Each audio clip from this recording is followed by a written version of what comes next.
श्री गोकुल नाथ की जय।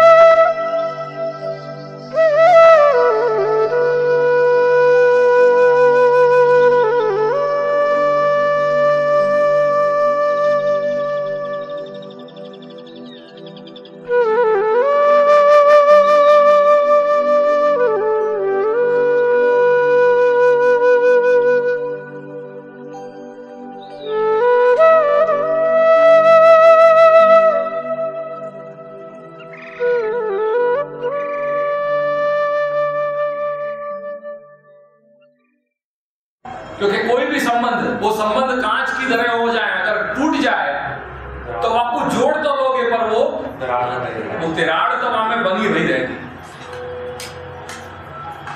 तो वो संबंध तो सारे के सारे बिल्कुल कांच की तरह हो।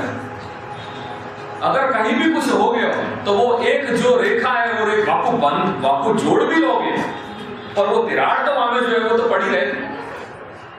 वो ये शंका आपको भयभीत कर रही है कि मैंने, चलो आपने हर प्रकार से वो जो है वो अब मेरे अंतःकरण को आपने आश्वासित कर दियो, पर इतना आश्वासन आप मुख दोगे कि मैंने जो अपराध कियो वो अपराध के पूर्व जैसे मेरे और भगवान को संबंध है, तो क्या वही प्रकार को संबंध को आनंद हम ले सकेंगे? क्या वही प्रकार के संबंध की गरिमा हम एक दूसरे के हृदय में अनुभव कर सकेंगे कि नहीं कर सकेंगे? क्या प्रकार को जब एक मन में संशय हो रहे है, व्याकुलता हो रही है, तो तन निवारणार्थ अंतःकरण को प्रबुद्ध कर रहे हैं कि अंतःकरण मद वाक्यम सावधानतया शृणु सर्वम समर्पितम भक्त्या कृतार्थोसि सुखी भव इति विभावय।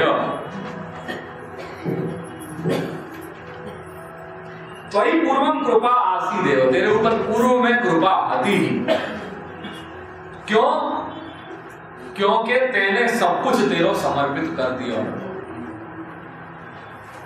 तू सब कुछ समर्पित कर सके, वाको कारण ही कृपा है। अगर कृपा नहीं होती तो तू तेरो समर्पण कर तो क्या? तो एक बात तो पहले ये समझ ले, आश्वस्त हो जा कि त्वयि पूर्वम कृपा आसीदेव, तेरे ऊपर पहले कृपा होती ही। कैसे होती? वाको अनुमापकपन कैसे कर सके, कृपा को परिज्ञान कैसे कर सके? मार्ग रुचिया निश्चयते, कृपा परिज्ञानंच मार्ग रुचिया निश्चयते। कृपा है कोई के जीव के ऊपर, कृपा कोई जीव, क्योंकि कृपा को परिज्ञान कैसे होगा? कृपा कोई ऐसी भौतिक वस्तु तो है नहीं कि आपको दिखा दे कि हाँ ये कृपा है या ये कृपा है, कैसे बताओगे? कृपा तो भाव है। तो कह रहे कि कृपा को परिज्ञान कैसे होगा? तो कह रहे हैं मार्ग रुचिया निश्चयते, मार्ग में रुचि यानी मार्ग में अपनी वेशभूषा, भाषा, आचार, विचार और व्यवहार, इनके आधार पे अपन अनुसंधान कर रहे हैं कि जीव के ऊपर कृपा है या नहीं। अगेन कहने को तात्पर्य ये नहीं है कि जैसे आजकल मंदिरों में वो झांझ मजीरा और मनोरथ हो रहे हैं तो हर जगह अपन भागते फिरे, जहां मनोरथ भयो नहीं, जहां 56 भोग भयो नहीं, अपन जाकर के वहां अपन लाइन में खड़े हो गए। मैं वह प्रकार के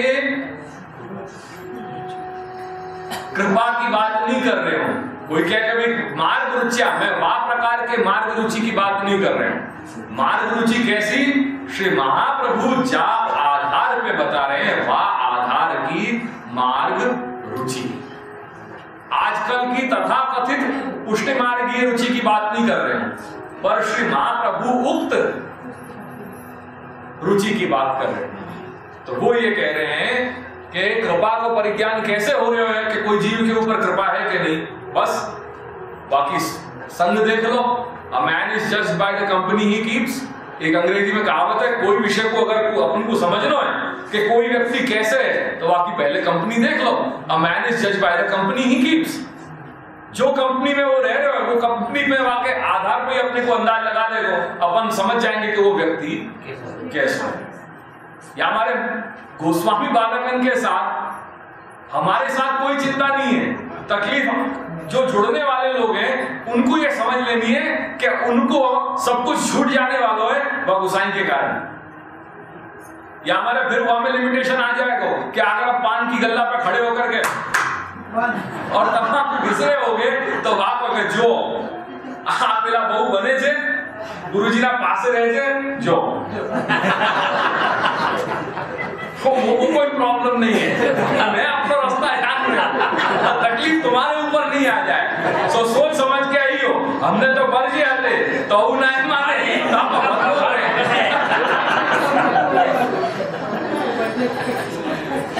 लीला लाल गोवर्धन की ऐसी बात है। तो समझ लीजिए कि हमको कोई तकलीफ नहीं है, पर जुड़ने के पहले बहुत सोच समझ के जुड़ियो कि इनके साथ यार बहुत तकलीफ है। बाहर को खानो पीनो बंद हो जाएगा, सिनेमा हॉल जाना बंद हो जाएगा, उड़ी का पड़ी का खानो बंद हो जाएगा, सब तकलीफें आने वाली है। क्या हमारे बहुत समझ के यही बात वहां पे भी उन्होंने श्री महाप्रभु ने भी अपने सेवक अनुकूल जीव गोस्वामी से प्रसंग में आया तो अस्तु कह रहे हैं कि कृपा को परिज्ञान कैसे हो रहे हो? मार्ग में रुचि के आधार में। जैसे जैसे मार्ग में रुचि बढ़ती जाए ऐसे ऐसे अपन ये अनुमान लगा सकें कि वह जीव के ऊपर कृपा हो रही है। तो कह रहे हैं कि त्वयि पूर्वम कृपा आसीदेव, तू चिंता क्यों कर रहे हो? तेरे ऊपर कृपा पहले आती ही कैसे? अरे तेने सब कुछ तो अपना समर्पण कर दियो, वो समर्पण कियो, वो समर्पण काय आधार पर कर सके हो? भगवान ने तेरे ऊपर कृपा करी तो ही तो तू समर्पण कर सके। तत्रापि भक्त्या भक्ति मार्ग अनुसार है। एक बात याद रख के वो भी जो तेरे समर्पण कियो है वो भी भक्ति मार्ग के अनुसार कियो है और कोई दूसरे मार्ग के द्वारा नहीं। न तू विहित आदि उपाधिना, कोई शास्त्र में बताए गए विहित मार्ग के द्वारा तेने समर्पण नहीं कियो है, क्योंकि विहित जहां आ गए हो तो वहां तो कर्तव्य आ गए हो, और कर्तव्य आ गए हो माने क्या? प्रेम नहीं है, वहां स्नेह नहीं है। अगर प्रेम सु करे आदमी, स्नेह सु करे तो सब कुछ न्यौछावर कर सके, पर अगर कर्तव्य सु करनो पड़े तो झक मार के करनो पड़े। वो झक मार के करनो और प्रेम सु करनो, वहां में जमीन आसमान को अंतर आ जाए। तो कह रहे हैं कि भक्ति मार्गानुसार है। तेने जो कुछ तेरा समर्पण कियो है वो भक्ति मार्ग के अनुसार कियो है, न कि विहित मार्ग के अनुसार। क्योंकि विहित में तो तेरी इच्छा हो या नहीं हो तो वहां में तो करना ही पड़ेगा, वो झक मार के तो वो करना पड़ेगा। तो ये मान भक्ति मार्गानुसार है, न तो विहितात्वादि उपाधिना। तस्मात् त्वम फल रूप भक्ति मार्गांगीकारेण कृतार्थः एव असि। हमारे एक बात तू निश्चित समझ ले कि फल रूप जो भक्ति मार्ग है वह भक्ति मार्ग के अंगीकार के द्वारा तू कृतार्थ ही है। या विषय में चिंता मत कर कि प्रभु पूर्व जैसी जब मैंने आज्ञा को उल्लंघन कियो और वो आज्ञा उल्लंघन रूप जो अपराध कियो वह अपराध के पूर्व मेरे और भगवान को जैसो संबंध હતો, जो सहज एक दूसरे को हम आनंद उठाते थे, क्या वही प्रकार से अब भी होएगो? तू कृतार्थ ही है, तू चिंता मत करवा में, वही संबंध रहेगा तेरा। यदि मध्ये प्रौढ़ी आज्ञोल्लंघन जनित अपराधेन अंतराय सती क्लेशम प्राप्तवानसि। और कुछ तकलीफ नहीं भई है तो को कहीं तेरे चित्त में क्लेश हो गया है, क्योंकि होश हो जाएगा। इंसान है, इंसान के जीवन में कई बार स्खलन हो सके। तो मध्य प्रौढ़ी आज्ञा उल्लंघन जनित अपराध है, कहीं तेरे अंदर जो प्रौढ़ी भाव आ गया वह प्रौढ़ी भाव के कारण तेने वो आज्ञा को उल्लंघन कर दियो, वाके कारण अपराध हो बैठो, और अपराध जो है वो अंतराय को कारण बन गए, और वाके कारण तो क्लेश ताप चित्त में हो रहे। अतः तम आग्रह परित्यज्य, हमारे मैं अभी भी कह रहा हूं तेरो आग्रह तू छोड़ दे और प्रभु आज्ञा के अनुसार करके पुनः पूर्व की तरह ही सब कुछ सुखी भव, तू सुखी हो जाएगो। यथा पूर्वम सुखम प्राप्नुहि, पूर्व की तरह ही तू वो सुख, तू आनंद की अनुभूति करने लग जाएगो। बस तेरो आग्रह छोड़ दे, सब कुछ वही जगह है, तो केवल प्रभु आज्ञा के अनुसार, प्रभु जो तुमको बार बार समझाना चाह रहे हैं, जो संकेत देना चाह रहे हैं, वह संकेत को तू समझ जा। बाकी हर परिस्थिति वही जगह है, आनंद कर। ननु अंगीकारस्य नित्यत्वात् फलमार्गीयं सुखं यद्यपि दास्यति तथापि पूर्ववत् सर्वात्मना न दास्यति न वा इति संदेहजनित क्लेशम अग्रिम दृष्टान्तेन दूरीकुर्वन्ति। ठीक है, चलो ये बात तो समझ में आई, पर अब एक बात बताओ, आपने कही कि अंगीकार नित्य है, बात ठीक है,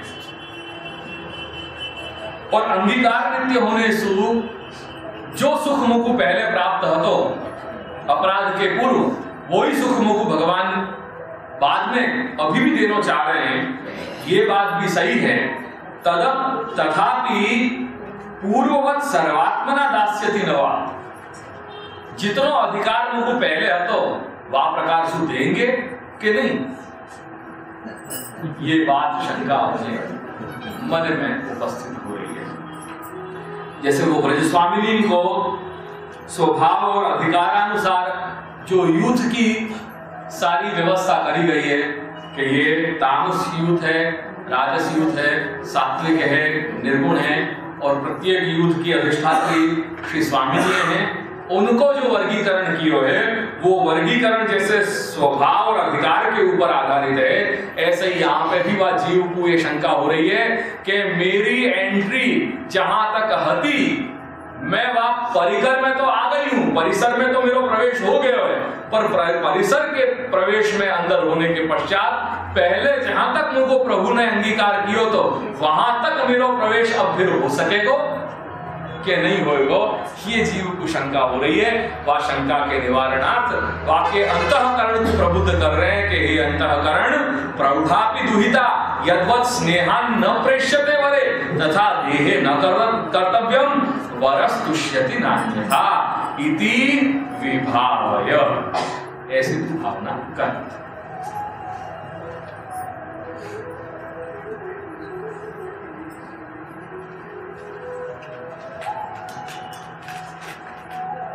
कितना सुंदर दृष्टांत दियो है।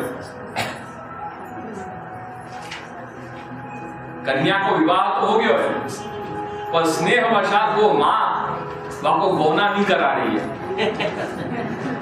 हमारे यहाँ क्या हो है, हमारे उत्तर भारत में विवाह जल्दी हो जाए और फिर आपको गौना हो है, जब वो परिपक्व हो जाए या खुद विरागमन को या क्या को आपके यहाँ पता नहीं, आपके अब तो ये चीज नहीं रही।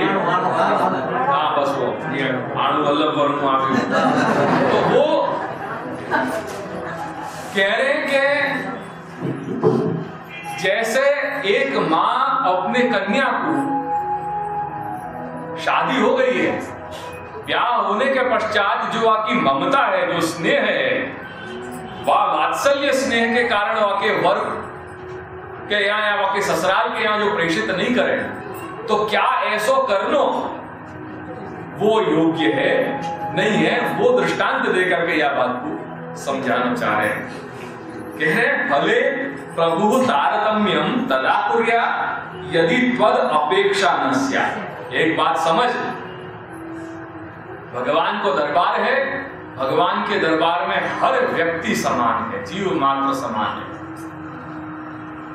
कोई ऊंचो नहीं है, कोई छोटा नहीं है, कोई बड़ो ऊंच नीच कुछ नहीं रहे। भगवान के दरबार में हर व्यक्ति को एक जैसो ही अधिकार है। और यही बात मैं अपने यहाँ जय जय श्री गोखलेश घर के मुकाम के लिए भी कह रहे हूं, गर्भित आशय में कि यहाँ पे भी ये मत सोचियो, क्योंकि राइट फ्रॉम डे वन मैंने ये सब चीजें मैं दूर हूं और कहीं भी ये भावना नहीं है। या हमारे ये या घर के लिए भी समझ लीजिए कि या घर में या द्वार में आने वालों जो जीव मात्र है वह को कहीं यहां भेद नहीं किया जा रहा है। हर व्यक्ति चाहे वो 10 वर्ष को बालक होए या 80 वर्ष के वृद्ध होए, हर एक को एक जैसो ही अधिकार है। ये मैं अपनी तरफ से ये आयो है, वो आवेश मेरे ही ये पिता हैं, श्री महाप्रभु ये आज्ञा कर रहे हैं, दादाजी की टीका कर रहे हैं, वही आवेश सु आज में या घर के लिए भी आपको ये एक संदेश दे देना चाहूं कि या घर में भी सब व्यक्ति समान है, यहां कोई भी मैंने कोई भी व्यक्ति के प्रति भेदभाव नहीं रखे है और ना ही वो ये होए। भले प्रभु तारतम्य,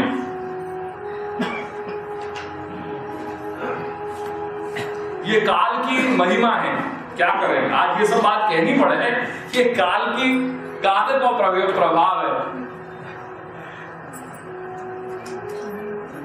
फले प्रभु तारतम्यम तदा कुर्यात् यदि त्वद अपेक्षा न स्यात्। भगवान फल में तारतम्य तभी करेंगे यदि तेरी अपेक्षा कर रहे हैं। त्वद अपेक्षा न स्यात्, तेरी अपेक्षा न हो। प्रभु को तेरी अपेक्षा है, या मरे वो कभी ऐसो फल में तारतम्य नहीं करेंगे।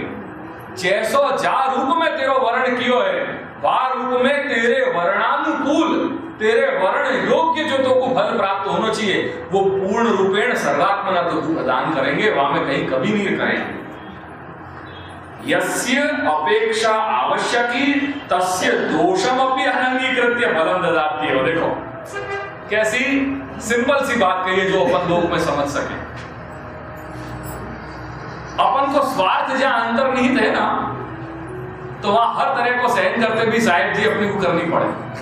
जब अपनो स्वार्थ कहीं लदो हुए तो कह रहे हैं यस्य अपेक्षा आवश्यकी। जासु अपने जान रहे हैं कि यार आपको 10-15 खिलाए बिना अपना काम चलने वाला नहीं है, वो जानते हुए भी, कुड़कुड़ाते हुए भी अपन को 10-15 वाके अंडर टेबल साहब जरा जो ही ले दो सही जैसे तो सब चीज सहन करते हुए भी अपना चित्त नहीं मान रहा है, तो भी वो करना पड़ रहा है अपने को। तो कह रहे हैं कि यस्य अपेक्षा आवश्यकी, जाकी अपेक्षा आवश्यक है, तस्य दोषम अपि अनंगीकृत्य फलम ददाति हो। वहां में दोष होए या नहीं होए वो सब स्वीकार करके वहां अंगीकार करना ही पड़े। ये लोक में भी है, तो ये बता रहे हैं कि ऐसी बात नहीं है। प्रभु फल में तारतम्य तभी करते हैं यदि तेरी अपेक्षा नहीं होती हो, तो फल में तारतम्य करते। पर प्रभु तो कुछ चाह रहे हैं, प्रभु ने तेरा अंगीकार किया है। हमारे उनके फल के विषय में कहीं भी तरतमता कि भाई पहले कुछ अधिक दियो, अब हम जो है वो थोड़े निग्लेक्टेड हो गए हैं, ये चीज नहीं। पूर्वोक्तम दृष्टांत एवं विवरणवंती, यही बात को एक दृष्टांत के साथ कह रहे हैं। यथा प्रौढ़ा, अब प्रौढ़ा के बाद है ना एक कॉमा लगा दो यहाँ पे, तो वो बात समझने में अपने को सही हो जाएगी। प्रौढ़ा के बाद एक कॉमा लगाओ। यथा प्रौढ़ा रमण योग्या स्वकीया दुहिता तस्याम स्नेह आधिक्या तस्या वरे भोक्तरी भोग आवश्यक दशायाम दशा समये यदि न प्रेष्यते। जैसे प्रौढ़ा यानी एक मां रमण योग्य स्वकीया दुहिता, जो कन्या योग्य हो गई है ब्याहने के, ऐसे कन्या को वो मां के वात्सल्य स्नेह के अधिक्य के कारण यदि अपनी कन्या को आके ससुराल यदि नहीं भेज रही है, तो क्या हो रहा है? तदा वरः स्व अभिलाषायाः अपूर्त्या, तब वर और जो ससुराल वाले हैं वो वह कन्या को न प्राप्त करके और असंतुष्ट हो जाते। तो प्रेष्यते चेत संतुष्टः एव भवति, और यदि भेजी जाएगी वो अपने यथायोग्य समय पे तो ही वो संतुष्ट हो गए हैं। तो अपि शब्देन यद्यपि पाणिग्रहणम् आरभ्य एव तस्य भोगेच्छा अस्ति एव तथापि तस्यां स्वोपमर्द असहिष्णुत्वेन विलंबमपि सहते। वो यद्यपि पाणिग्रहण, अपि जो शब्द है वो क्या भाग बता रहे हैं कि जा क्षण पाणिग्रहण भयो, वह पाणिग्रहण के क्षण के बाद ही वहां कन्या को भोगने को, वहां को गृहस्थ मानने को वहां पे अधिकार और वहां इच्छा हो जा रही है। तथापि तस्याम स्वोपमर्द असहिष्णुत्वेन विलंबम अपि सहते, तथापि वो वाको उपमर्दन नहीं हुए, एतत् कारणेन वो विलंब भी सहन कर रहे हो। कौन? वर और ससुराल वाले।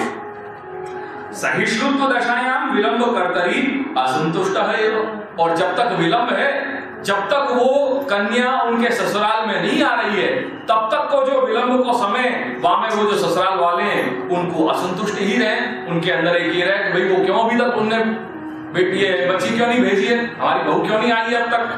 तो तथा प्रभो, जैसे ये एक दृष्टांत है, यही दृष्टांत को अब अलौकिक के प्रसंग में घटाओ कि प्रभु हो सर्वात्मना स्व अपेक्षा समये, प्रभु भी अपेक्षा रख रहे हैं अपने सु।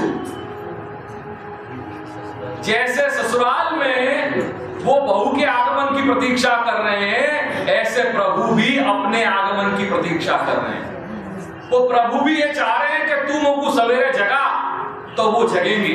वो प्रभु भी ये चाह रहे हैं कि तू मुझको मंगल भोग धर तो वो मंगल भोग दूध अरोगेंगे। वो ये चाह रहे हैं कि तू मुझको श्रृंगार कर, तू मेरे राजभोग अर्प, तब मैं वो राजभोग अरोगूंगो। ये चाहना वो जगदीश है, आप्त काम है, फिर भी ये चीज की अपेक्षा रखते हैं। तो जैसे कन्या के न भेजने पे ससुराल वाले जैसे असंतुष्ट हो जाएं, ऐसे प्रभु भी तेरी अपेक्षा कर रहे हैं, तू ये बात को समझ के उनको भी असंतोष हो रहे हो। कितना सुंदर उदाहरण दिया। तथा प्रभु सर्वात्मना, वहां ससुराल में जाकर के तो तेरो प्रत्येक को हर एक के साथ अलग अलग संबंध है। वह पति के लिए तू पत्नी रूप में जा रही है कर्तव्य निर्वाह करने के लिए, तेरे ससुराल जो माता पिता हैं ससुर, उनके लिए एक बेटी के रूप में जो है वो कर्तव्य निर्वाह करने जा रही है। तो वहां तो अलग अलग रूप है ना, एकात्मना, हर एक को जो अलग अलग रिलेशन है वह रिलेशन में तुमको तेरे कर्तव्य की पूर्ति करनी है। यहाँ तो सर्वात्मना, एकात्मना नहीं, सर्वात्मना या पद पे भार दीजो, प्रभु हो सर्वात्मना स्व अपेक्षा। वो जीव सु कोई एक रूप में या एक ही दृष्टि सु संबंध नहीं बांध रहे हैं, वो सर्वात्मना संबंध बांध रहे हैं। हमारे कई सर्वभावेन भजनीयो व्रजाधिप, सर्वदा सर्वभावेन भजनीयो व्रजाधिप। भगवान को एक संबंध सु जो है वो सेवा नहीं हुए, हर भाव वहां में आ रहे हैं, आगे चल करके एक भाव जो है वो दृढ़ हो जाए।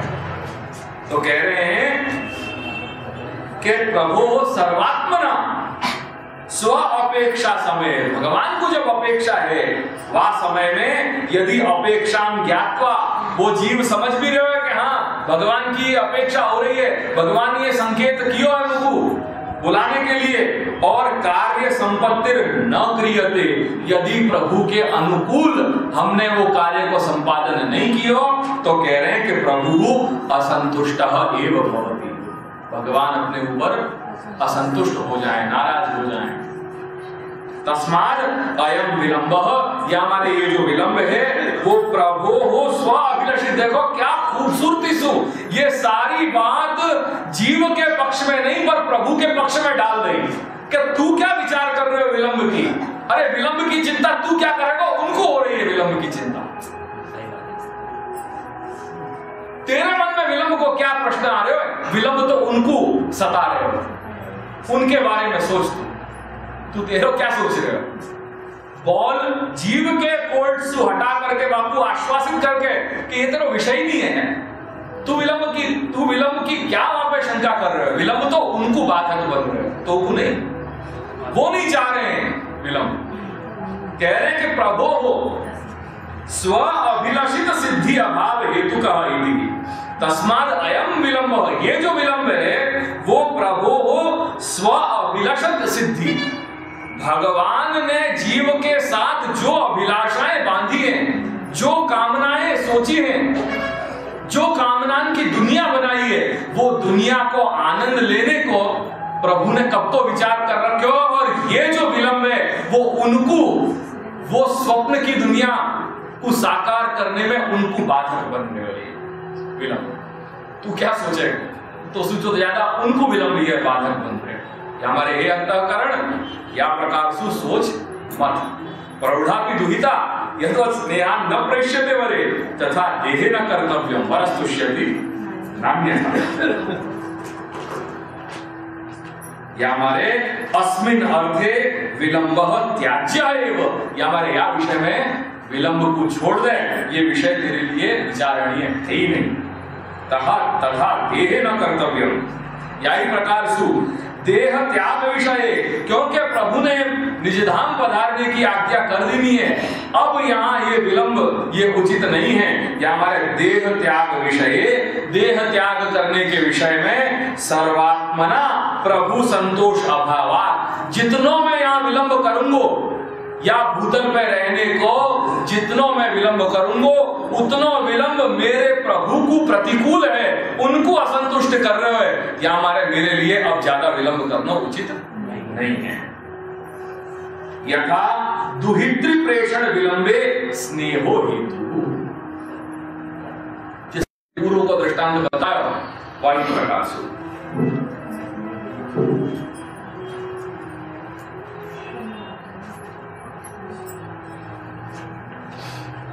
यथा दुहित्री प्रेषण विलंबे, वह कन्या को भेजने में जो विलंब हो रहा है वहां में स्नेह ही हेतु है।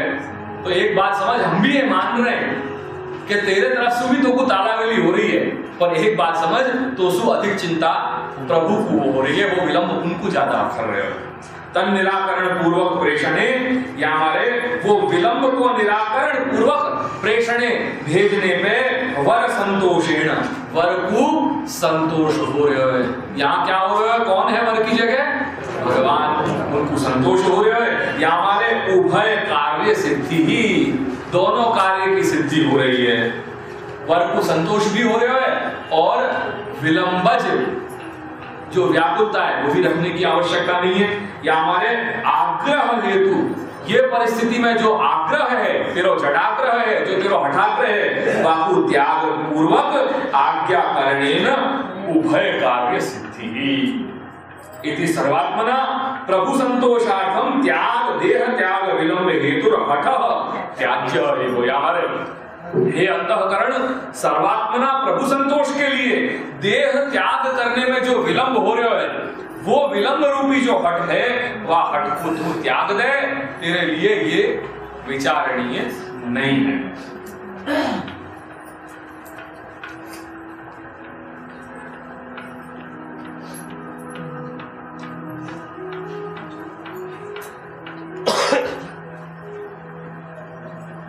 अब कह रहे हैं कि ननु यद्यपि अस्मिन् अर्थे हठो अनुचिता, ठीक है, ये मेरे बात समझ में आ रही है कि जैसे कन्या के प्रेषित नहीं करने पर ससुराल वाले असंतुष्ट हो जा रहे हैं, वायु प्रकार सु भगवान को मेरी अपेक्षा है, और अगर मैं भगवान के समीप उनकी आज्ञा को पालन करके उनके इच्छानुसार कार्य संपन्न नहीं कर रहे हूं, तो उनको भी असंतोष होगा। ये बात मेरे समझ में आ रही है। या हमारे विलंब संबंधी हट को मुझको त्याग करना चाहिए, बराबर है। तथापि भगवद अभिप्रेत श्री भागवतार्थ प्राकट्येन लोके परम उत्कर्षः सिद्ध्यति। एक बात समझो कि भगवान को जा वस्तु को अभिप्राय है तो कि ये पूर्ण हो जाए, क्या, श्रीमद् भागवत के रहस्य को प्राकट्य, वो भागवत के अर्थ को प्राकट्य करने सु लोके परम उत्कर्षः सिद्ध्यति, लोक में परम उत्कर्ष हो रहे हैं। इति कदाचित या हेतु सु कदाचित किंचित विलंब इच्छा संभवती, या हमारे हो सके कि श्री प्रभु की भी कहीं विलंब की इच्छा हो।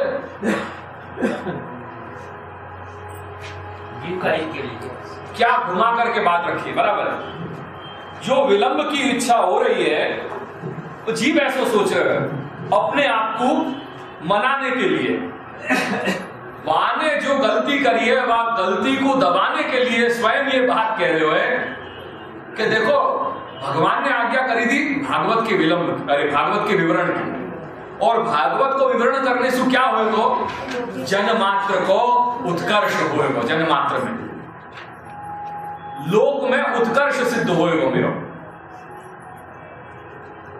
ये बात कहना चाह रहे हैं, भागवत के अर्थ को प्रकट करने से ये लोक को कल्याण होएगा, लोक में उत्कर्ष होएगा। या हमारे हो सके कि विलंब की इच्छा हो, नहीं आई चमत्कृति ख्याल में, लोक में अच्छा लगे इसलिए विलंब करेंगे। अच्छा नहीं, उत्कर्ष की बात। जीव अपने, यानी जीव ने, अब वो क्या कर रहे हो, या जगह कैसी संभावना आ रही है, या जगह कुछ ऐसो अंतःकरण को शेड आ रहे हो कि जीव, जैसे अपन जब कोई चीज गलत कर बैठे तो एक मैकेनिज्म अपने अंदर क्या ऑपरेट हुआ है कि अपन ने जो कुछ किया है वाकू अपन अनकॉन्शियस लेवल पे अपन अपने आप को, अपने अंतःकरण को, अपने चित्त को, अपने मन को अपन ऐसा एक जवाब देवे कि नहीं, जो कुछ भी तैने किया है वो अच्छा ही है। एक सेल्फ डिफेंस मैकेनिज्म प्रेरित हो जा रहा है ना। हमने कुछ गलती कर रही, अब वो गलती को हम वाकू पुष्ट करना चाह रहे हैं एट एन अनकॉन्शियस लेवल, या कुछ सूक्ष्मता से समझने को, अपने आत्मालोचन करने को प्रयास करियो कि गलती करने पे अपने अंदर एक सेल्फ मैकेनिज्म ऐसा ऑपरेट होने लग जाए कि हम वह चीज को पुष्ट करने लग जाए। क्यों? अपने को, अरे क्या भयो, हमने कर दिया तो हमें क्या है, अच्छा ही तो है ना, ये सब कहाँ है, ये काम अच्छा ही भयो है, हमें कोई कहीं कोई बुरा नहीं है, या प्रकार को ऐसा एक सेल्फ मैकेनिज्म अपन ऑपरेट करने लग जाए। कई बार हुआ है ऐसा। तो अब ये सोच रहे हैं यहाँ पे कि ये जो कुछ भी फल में विलंब हो रहा है, या होने की संभावना है, या मैं कहीं शायद प्रभु की इच्छा हो फल विलंब होने, या प्रकार से मान करके मैं अपने अंतःकरण को आश्वासित कर रहे हूं कि नहीं, कोई चिंता नहीं है, अभी अपने काम में लगे रहो, अपने काम में अभी लगे रहो, जो हम भागवत को विवरण करना चाह रहे हैं वो हम लगे रहो, क्योंकि ये फल तो में विलंब शायद भगवान की इच्छा होगी, हमारे फल में विलंब हो रहे हैं, काम तो अपन कर ही रहे हैं। क्यों? क्योंकि भागवत को जो विवरण करेंगे वह विवरण से लोक को उत्कर्ष होएगा, अच्छो कार्य हो रहे है, या प्रकार से कह करके हम एक अनकॉन्शियस लेवल पे या सबकॉन्शियस लेवल पे वह काम को सपोर्ट हम देते चले जा रहे हैं। तो ऐसी अगर कहीं भावना अगर चित्त में आ रही है तो वो ये बात बता रहे हैं कि कदाचित किंचित विलंब इच्छा संभवती, कस्य प्रभो हो भगवान की, तस्या अपि फल विलंब हेतुत्वेन ताम निरापरवंती। ऐसी परिस्थिति में कह रहे हैं कि नहीं, ये अंतःकरण तुम्हारो या प्रकार से सोचनो ये योग्य नहीं है, या हमारे ये अंतःकरण लोकवत चेत स्थिति में स्यात् किम इति विचारे, लोकवत चेत स्थिति में स्यात् किम स्यात् इति विचारय, ये अंतःकरण अनेन प्रकारेण त्वं विभावय, या प्रकार से तुम अपने विभावन करो, ऐसी भावना रखो। तो तुम यो रखो कि लोक में भी अगर लोक का उत्कर्ष हो जाएगा तो वासु मेरो क्या होने वाला, लोकवत चेत स्थिति में स्यात्, माने अगर लोक उतर, या में हमने अपने अंतःकरण को कैसे मनाया तो कि विलंब की इच्छा शायद यूं हो सके क्योंकि ये भागवत को कार्य बड़ा उत्तम कार्य है, अच्छा अलौकिक कार्य है, सत्कार्य है, और ये सत्कार्य करने से लोक में उत्कर्ष होएगा। अगर या प्रकार से हम अपने अंतःकरण को मनाने की कोशिश कर रहे हैं और ये प्रकार को आपको अपन मार्गदर्शन दे रहे हैं कि फल में विलंब भयो, कोई बात नहीं, या विषय में तुम सोचो मत, तो वो कह रहे हैं श्री महाप्रभु को उनको बता रहे हैं कि ये अंतःकरण ऐसा मत सोच, क्योंकि लोक में उत्कर्ष सिद्ध करके भी तू तेरो क्या करेगा, तेरो तो कुछ होने वाला है नहीं, किम स्यात् लोकवत चेत स्थिति में स्यात्, अगर लोक में उत्कर्ष सिद्ध भी हो गया तो किम स्यात् इति विचारय, ये तो विचार करके क्या हो गया, तो बहुत बड़ा कोई जैकपॉट मिल गया क्या, कोई लॉटरी खुल गई क्या तेरी, वो प्रभु से जो प्रभु की आज्ञा, वो प्रभु जो तेरे विलंब को नहीं सह कर पा रहे हैं, वासु भी बड़ो तेरे क्या उत्कर्ष हो जाएगा। जैसे अपन मंदिरन में देखेंगे नहीं, एक वो पंखा होगा, वो पंखा पे भी फलाना फलाना ना जय जय श्री ओकलेश, वो अब तस्वीरें होंगी वहां भी फलाना फलाना जय श्री ओकलेश, हर जगह एक खाली है भगवान के स्वरूप में जो है वो बाकी रह गया है, बस बाकी हर जगह आ गया, हर जगह आ गया, गोलक में आ गया, पंखान में आ गया, फ्रिज पे आ गया, दीवालन पे आ गया, तस्वीरन पे आ गया, हर जगह पे आ गया, अब खाली सिंहासन पे भी आ गया। सिंहासन पे भी आ गए हो और सब मनोरथ हैं उनमें भी आ गए हो, अब खाली भगवान को श्रीअंग बाकी रहे हो कि वहां पे भी जे बेटा अब एक जगह खाली हुआ है ना, वो एक वो राजीव श्रीवास्तव करके वो लाफ्टर चैलेंज में आया माने कही गया कोई जगह खाली नहीं रह जाए, जैसे क्रिकेटर आजकल वो स्पॉन्सरशिप करें बल्कि इनके यहाँ रह गया, अरे यहाँ लगा दे, ये यहाँ रह गया, वो सारा लगा दे, और हर जगह एक ही चीज अब अपने को रह गई है कि इन मंदिरों में अपन ठाकुर जी के श्रीअंग पे भी ये सब लिखना शुरू कर दे, बाकी तो हर जगह कवर हो गई है, खाली अब ठाकुर जी को श्रीअंग रह गए, वो भी पता नहीं थोड़े दिनों में वो भी होने लग जाए।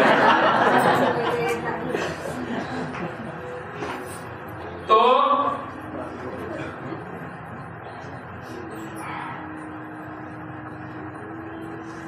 यद्यपि भगवद अभिप्रेत श्री भागवतार्थ प्राकट्य है ना, बात ठीक है, ये भगवान को जो अभिप्रेत है ऐसे श्रीमद् भागवत के अर्थ के प्राकट्य के द्वारा जैमिनी व्यास आदिवत महर्षि जैमिनी, महर्षि व्यास, महर्षि कणाद, महर्षि गौतम, महर्षि पतंजलि इत्यादि इत्यादि जो भी सब ऋषि महर्षि रहे हैं जिनने ये सारे शास्त्रों को प्रणयन किए है, उनकी तरह श्रुति अविरुद्धा लौकिक शास्त्रार्थ प्राकट्य लोकः एव उत्कर्ष सिद्धि।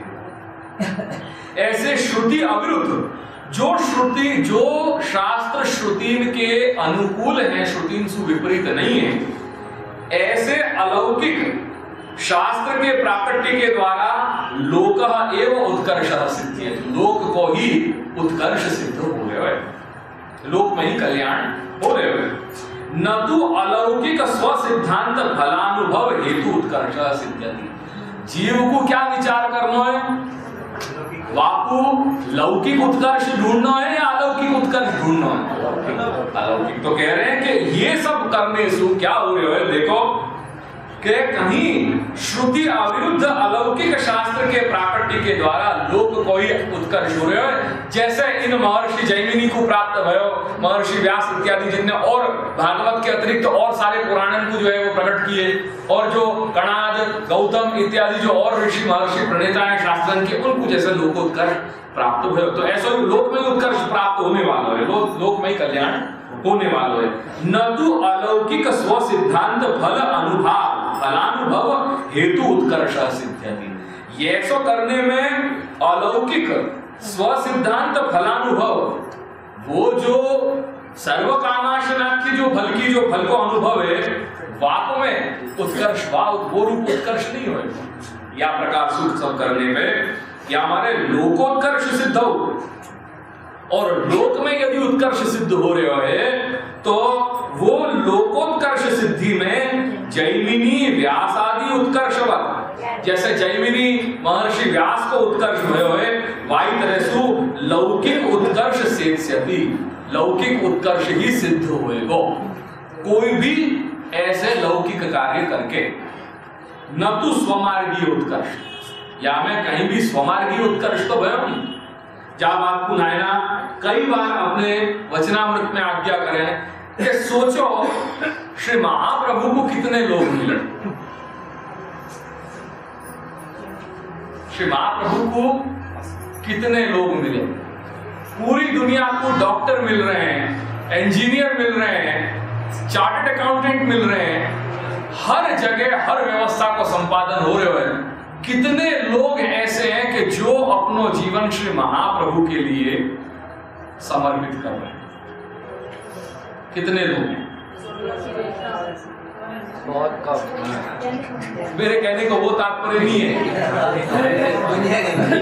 मैं आज की बात कर रहा हूं कि कितने लोग मिल पा रहे हैं संप्रदाय की सेवा, कितने लोग कर पा रहे हैं सच्ची सेवा।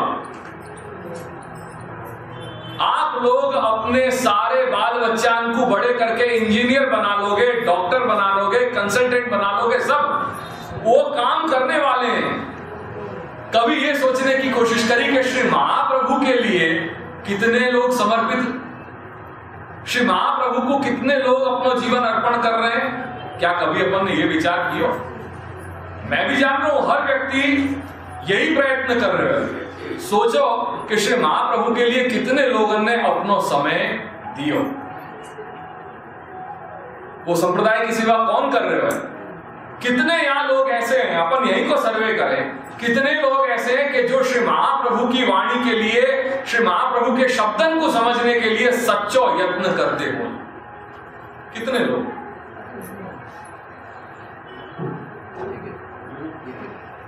शून्य। दुनिया को तो आप हर एक लोग हो, दुनिया के लिए यहाँ बैठे हुए कितने लोग हैं कि जो दुनिया के लिए कोई डॉक्टर होएगा, दुनिया के लिए कोई इंजीनियर होएगा, दुनिया के लिए कोई बिजनेसमैन होएगा, दुनिया के लिए कोई कंसल्टेंट होएगा, हर चीज है। श्री महाप्रभु के लिए कितने मिले? श्री महाप्रभु के लिए कितने जीव ऐसे हैं, कितने लोग ऐसे हैं कि जिनने श्री महाप्रभु की वाणी को समझने के लिए समय दिया? कितने ऐसे लोग हैं कि जो संप्रदाय की सेवा करना चाह रहे हैं? ये वाणी की सेवा क्या है? ये श्री महाप्रभु की वाणी की सेवा ही संप्रदाय की सेवा है। ये श्री महाप्रभु की सेवा है। ये नया नाम सेवा, स्वरूप सेवा से कहीं भी कम नहीं है। अगर स्वरूप सेवा कर रहे हो और अगर कोई व्यक्ति या अपने जीवन को नाम सेवा के लिए अगर समर्पित कर रहे हो, तो ऐसे नाम सेवा के लिए भी समर्पित करने वाले को जीवन समर्पित से कहीं कोई कम नहीं है। वो समर्पित, वो स्वरूप सेवा से कहीं कोई कम नहीं है, क्योंकि चाहे नाम चाहे रूप, श्री प्रभु तो दोनों रूप में जो है अपने आप को अभिव्यक्त कर रहे हैं, नाम के रूप में और रूप के, रूप सृष्टि के रूप में और नाम सृष्टि के। सोचो कितने लोग ऐसे हैं कि जो श्री महाप्रभु को अपना जीवन समर्पित कर रहे हैं। लौकिक में तो कभी श्री महाप्रभु बाधक बने नहीं। लोक जीवन के बाद को समय क्या हमारा कर्तव्य नहीं बन रहा है, क्या हमारी फर्ज नहीं बन रही कि हम ये श्री महाप्रभु के प्रति या अपने जीवन को समर्पित करें? या फिर वही सोचेंगे कि हाँ अपन 60, 70, 80 साल के हो जाएंगे, जब कुछ करना नहीं है फिर तो ये करवा लूँ रिटायरमेंट होने के बाद तो रिटायरमेंट के बाद, निवृत्त होने के बाद प्रवृत्ति ढूंढ रहे हैं। नहीं क्या आजकल यही हो रहा है। निवृत्त हो गए, अब निवृत्ति के बाद ये ढूंढ रहे हैं कि प्रवृत्ति कैसे करी जाए।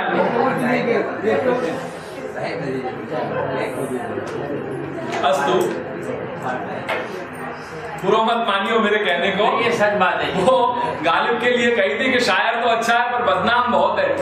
तो हमारे लोगों की परिस्थिति ऐसी है कि बदनाम बहुत है हम लोग कटु बोलने में।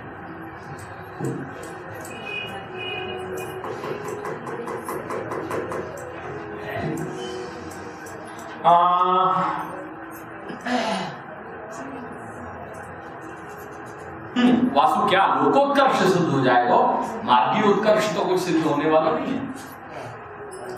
तो कह रहे हैं स्वमार्गीय फल विचारे यत्र मुक्ति आदि नाम अपि निष्फलत्वम तत्र पूर्वोक्त लौकिकस्यापि फलत्व गणना सर्वात्मना दूरापास्ता इति विज्ञापनाय उक्तम किम स्यात्। एक बात समझने को प्रयत्न करो, श्री दादाजी आज्ञा कर रहे हैं कि जब स्वमार्गीय फल को विचार करेगा तू, तो स्वमार्गीय फल को विचार करने पे जहां मुक्ति आदि की भी निष्फलता है, वहां पे पूर्वोक्त लौकिकस्यापि फलत्व गणना, वो जो कुछ भी तू लौकिक उत्कर्ष से जो तू विचार कर रहे हो वो तो सर्वात्मना दूरापास्ता, बाकी तू बात ला कैसे रहे हो यहाँ? स्वमार्गीय उत्कर्ष में के अनुसार स्वमार्गीय उत्कर्ष के समकक्ष मुक्ति भी जब निष्फल हो रही है, तो तू लौकिक उत्कर्ष की बात कर रहे हो, तेरे समझ में नहीं आ रही है ये बात। लौकिक उत्कर्ष सु तो ज्यादा अच्छी है मुक्ति, ठीक है। अब मुक्ति के विषय में हम बात करें तो मुक्ति और भक्ति के रूप में हमारी मुक्ति तो हम वाकू दासी जिन माने,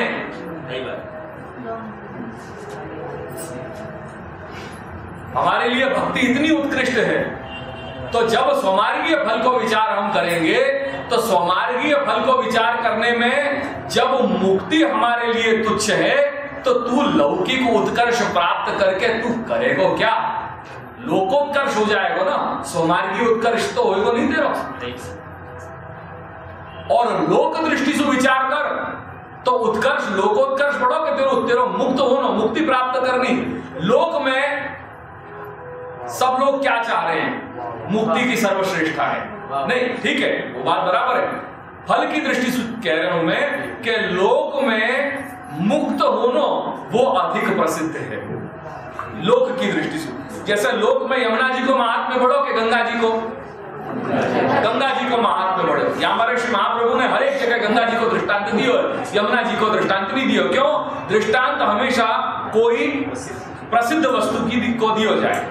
तो यही कह रहे हैं कि जैसे लोक में मुक्ति को आदर किया जा रहे हो, लोग कोई भी साधना से मुक्ति प्राप्त करना चाह रहे हैं। अब हमारी दृष्टि से समझो, जब हमने लौकिक तो को बताया कि लोकोत्कर्ष सु अधिक मुक्ति है, अब हमारे फल सु विचार करेगो तो स्वमार्गीय फल को विचार करने में मुक्ति हमारे लिए निष्फल है। मुक्ति हमारे यहाँ जो है बिल्कुल दासी तुल्य है, हमारे यहाँ भक्ति की ही प्रधानता है। तो जब भक्ति की और मुक्ति के समकक्ष होने में उन दोनों का जब अपन कंपैरिजन करेंगे तो मुक्ति जब निष्फल हो रही है तो तू लोकोत्कर्ष सिद्ध करेगा। लोकोत्कर्ष करके देखो सिद्ध क्या हो कि लोकोत्कर्ष सु तो ज्यादा अधिक मानी गई है मुक्ति। आयो क्या? ये यहाँ कह रहे हैं कि निष्फलत्वम तत्र पूर्वोक्त लौकिकस्यापि फलत्व गणना। जब तू फल की गणना से देखेगा तो लोक उत्कर्ष से ज्यादा मुक्ति उत्तम है, और हमारी दृष्टि से जब तू विचार करेगा तो मुक्ति हमारे लिए कुछ भी नहीं है, मुक्ति तुच्छ है।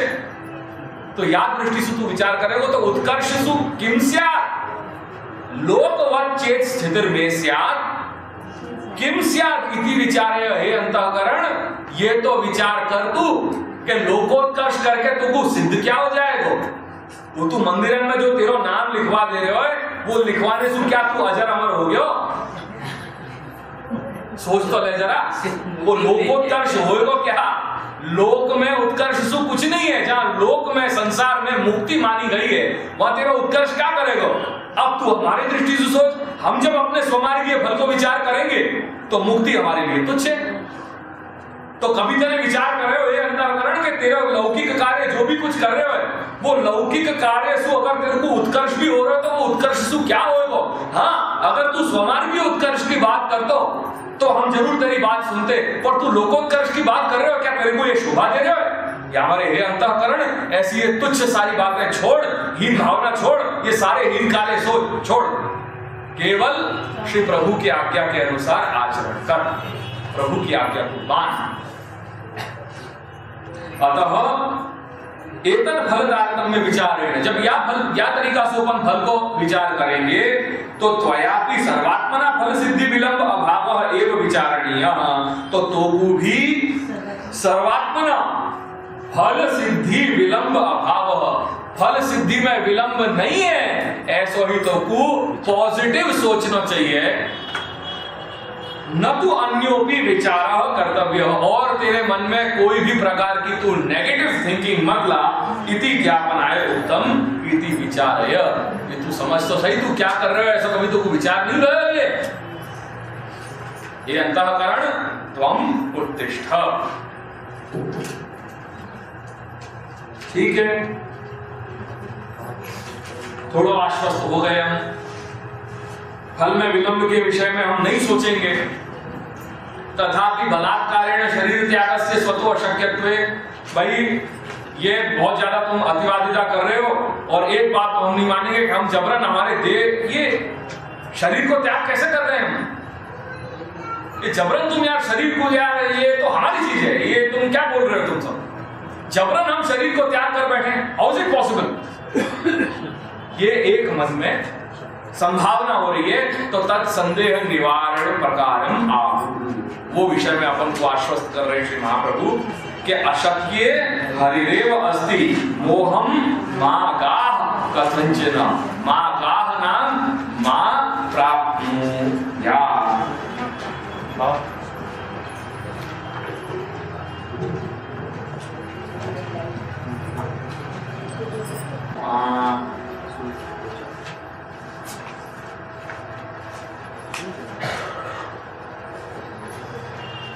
छठे श्लोक, पांचवें और छठे श्लोक के विवरण में ऊपर से यानी छठे श्लोक के विवरण से 4, 5, 4, 11, 12वीं लाइन है, देश परित्याग स्पष्ट। ठीक है, तो जैसे अब यहां पे ये लग लो कि ननु बलात्कारेण देह परित्यागस्य दोष रूपत्वात् कथम तद आज्ञा संभवः तद अकरणे च कथम दोष संभवः इति चेत सत्यम। तो तद अकरणे है ना, तो जैसे देह के लिए कहा कि देह का त्याग नहीं करें, तो इसमें दोष कैसा? ऐसे ही यहां लगा लो कि देश का त्याग न करें तो उसमें दोष कैसा? केवलम भगवत इच्छा अधीनौ देह ग्रहण परित्यागो, ऐसे ही देह की जगह वहां पे देश कर लो कि केवलम भगवत इच्छा अधीनौ एव देश स्थिति परित्यागो तद देशस्य, इस प्रकार से उसको ग्रहण करना। मैं पूरी चाह के दोनों आज्ञा से निष्ठा में पधारने की बात करें ना जी। हाँ, बिल्कुल बिल्कुल, विषय एक ही है, दोनों आज्ञा तो विषय एक ही है, नित्य लीला यानी स्वधाम पधारने की, निजधाम पधारने की आज्ञा है। तीसरा जो है वो फिर संन्यास ग्रहण करने की बात। लोक गोचर हमारे कही ना, वो शब्द क्या है? वो तीनों आज्ञा में दो पूर्व की दो आज्ञा और तीसरी आज्ञा को भेद करने वाला शब्द कौन सा है? लोक गोचर। वो जो पूर्व को है वो तो लोक अगोचर हो जाता, जो निजधाम पधारने की जो दोनों आज्ञा है वो लोक गोचर नहीं होती। आयो क्या? ये तीसरी आज्ञा भी देश और देह के त्याग की है, पर ये कैसे देह देश के त्याग की बात है? लोक गोचर माने संन्यास ग्रहण। वो तो मूल जो होती वो निजधाम पधारने की होती दोनों, या हमारे वहां लोक गोचर शब्द को प्रयोग नहीं किया। तीनों आज्ञा में पूर्व की दो आज्ञाएं और तीसरी आज्ञा में भेद करने वाला जो पदार्थ है, जो शब्द है वो है लोक गोचर। तो लोक गोचर is related with the third आज्ञा, not with the above two. आयो ख्याल में? मतलब सापेक्ष लोक गोचर यानी जो गोचर यानी विषय, लोक है विषय जाको, संसार है विषय जाको, संसार को त्याग। संन्यास ले लो माने क्या? संन्यास ले लो यानी घर बार इत्यादि को छोड़ देना।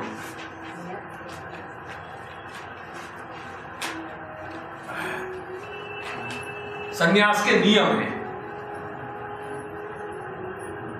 संन्यास के नियम है। संन्यास में भी फिर सारी कैटेगरी है, एक दंड, त्रिदंड, सरस्वती, ऐसे इत्यादि कर करके